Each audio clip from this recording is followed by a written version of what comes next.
Hello everybody, welcome to Mark's Remarks. I'm on the allotment again. You may notice a different angle. I've got a selfie stick, so that's pretty useful. I'm trying it out for the first time. I've had it for a couple of years, and anyway, I'm going to show you what I've been doing on the allotment here. Over here, we've got some paving slabs. This is where the shed is going to be, over here. I've been leveling this over with a cultivating machine, which is in there in the shed. It's like a rotating digger. All right, and been doing all that, leveling it all off. The shed's going to go in the. We're going to move that shed over to here, or put a new one there, one or the other, to open up this space, and all this area is going to be for the chickens as well, so they can have an even bigger area. Leveling that off. Got some paving slabs to put the shed onto. Those I got from a neighbouring plot. They moved a few weeks ago, so I went over there with a crowbar and dug up all the paving slabs before the new people take over the plot. That's how it works here. Somebody leaves, everybody dives onto the plot like vultures and takes everything that's not nailed down. Anyway, okay, so you can see this all been flattened down. This was overgrown and really thick with weeds and whatnot. So I'll show you what's going on. There's been a few changes since I did the last video. There we go, the chickens, of course. We'll have a look at those. And it's not easy walking backwards over uneven terrain. Now, last time you saw this, it was I was still rotivating it. It was all desolate. There was nothing there. And went over several times with a rotavator. This is difficult. I didn't know it was going to be hard work filming with this stick here without falling down a hole. Yeah, you know, from this angle you saw it in the last video, it was all barren and all this. Since then, of course, you'll recognise the raised beds over here. The square ones are built out of pallets. They're Hugelkultur. Have a look at my playlist under allotment, or my allotment. You'll see me building those and filling them up with logs and whatnot. Yeah, we've got this frame here. Took that from a neighbouring plot that was vacant, and there's a few more raised beds. We took those raised beds as well. It's amazing what you could take when people leave. And so it's looking a lot better. At least this way it'll keep the council off my back, because they've been chasing me. They're not particularly pleased with the way my allotment was set up and being dealt with. I mean, everybody's a regular will see that the main focus was keeping it, you know, so the chickens can have a decent lifestyle. So I used to let the grass grow and weeds grow specifically so they can go in and, forage and, you know, but they don't seem to like that. Of course, the tyres that I took from a plot over there behind the camera, they made me put those back because they're not biodegradable. Car tyres are not biodegradable, so I'm not allowed to keep them on the plot.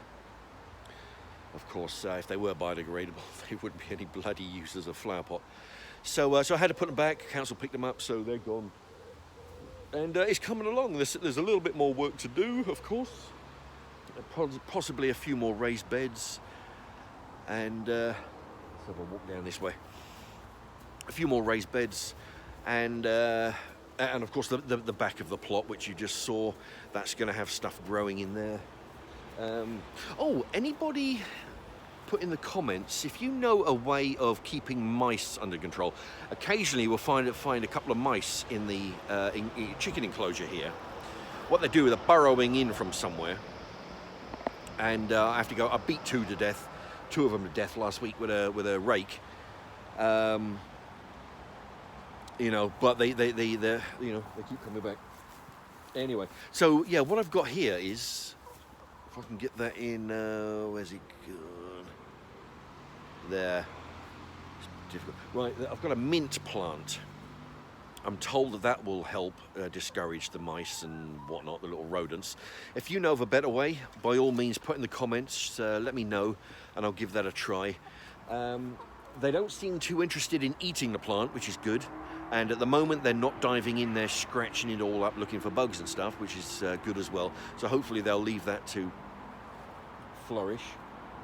Yeah, apparently rodents don't like mint, is what we're been led to believe. So we'll see. But if you like I say, if you know of another way, then let me know. Maybe I'll try some different ways. There we go, some chard. They love the chard. Chard, cabbage, lettuce, all kinds of leafy stuff. And there you go.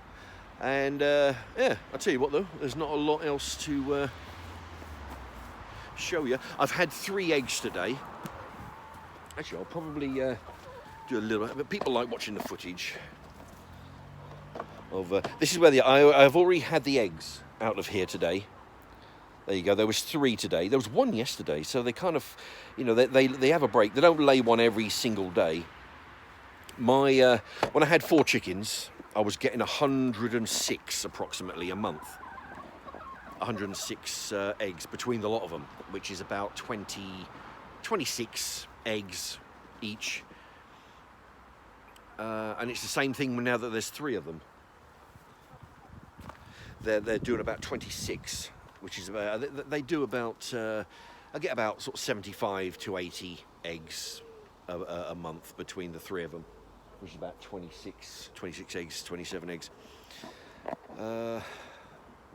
Yeah, so 26 eggs out of 30 days, which means that 4 days each every month they have a break and they don't lay an egg. So that's why sometimes I get 1 egg, sometimes 2, more often than not 3. So they need a break. Anyway, I write it down. I put the number down on a calendar, so at the end of every month I can total it up, and at the end of the year I can total that up as well, all 12 months, and see in coming years I can see how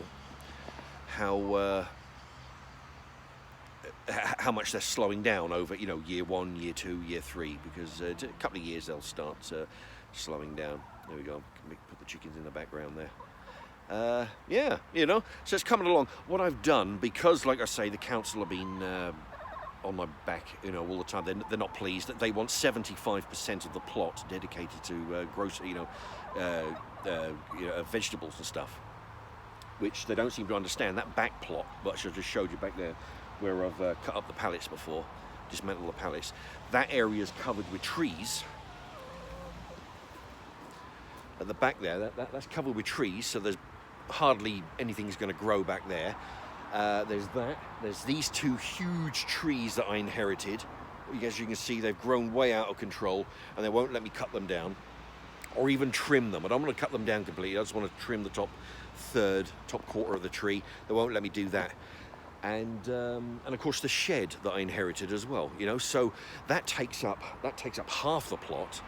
So with half the plot taken up by those 3 things, it is literally impossible for me to grow stuff on 75% of the plot, which they don't want to hear logic like that. All right, so what I've done, as I may have mentioned before, I've given up the plot to somebody else. They're working this, and they're going to grow what they want. I don't care. All right, and I'll be responsible for the chickens and possibly a little bit of work, out the back. I've been helping with the rotavator and stuff, but for all intents and purposes, they'll be using these raised beds that I built, these Hugelkulturs. There you go. They're by the door, having a little rest in the dirt. They can have the Hugelkulturs and any other thing that I'll be building a few things for them out with my electric drill. But yeah, they'll be responsible for keeping this allotment, to a good order, enough for them to stay out. You know, the council to stay away. Yeah. I tell you, it's a nightmare having to deal with the council. There's so many, the people trying to justify their jobs, so they've got to make trouble for people.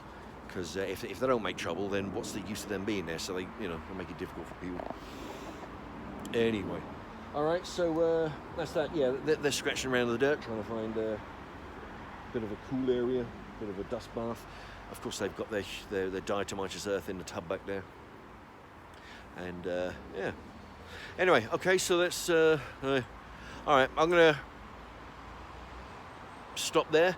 Yeah, any comments? Put them in the comment section. Share any ideas, and also, if you're letting me and everybody know of any other mouse deterrents. Eventually we're going to be putting some water traps, some buckets around to try and, well, not water traps, you know, like a bucket with a ramp, and you know, so they can go up there, fall in. We'll see if that'll help keep them under control. The best thing to do is just try and persuade them not to come round. That's the easier part. It's just going to be easier than catching them. So yeah, let me know. Anyway, I'm going to call it a day. This is not easy using this stick, actually. All right, so there we have it. Thank you very much for watching, and see you in the next one.